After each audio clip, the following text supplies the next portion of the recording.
ஒசூர் அருகே சரக்கு ரயில் திடீரென தடம் புரண்டதால் பரபரப்பு ஏற்பட்டது. இது தொடர்பான கூடுதல் விவரங்களை செய்தியாளர் கார்முகிலிடம் கேட்கலாம். கார்முகில், இந்த விபத்து தொடர்பான கூடுதல் விவரங்களை பதிவு செய்யுங்க.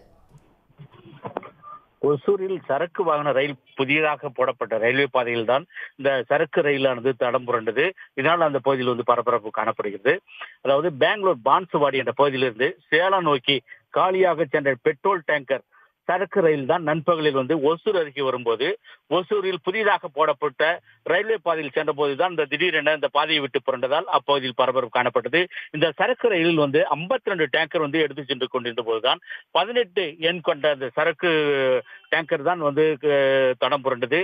உடனடியாக தகவலின் அடிப்படையில் ரயில்வே நிர்வாகம் மற்றும் டேங்கர் உள்ள பகுதியில் ரயில்வே துறையினர் பெங்களூரிலிருந்து அனுப்பி வைத்த நிலையில் தற்போது ரயில்வே ஊழியர்கள் மற்றும் அதிகாரிகள் மீட்கும் பணியில் துரிதமாக ஈடுபட்டு வருகின்றனர்.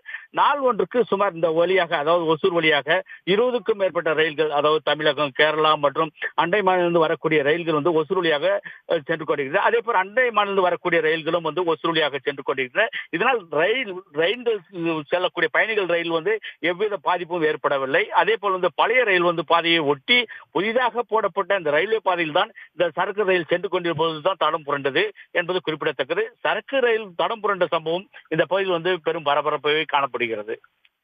தகவல்களுக்கு நன்றி கார்முகில்.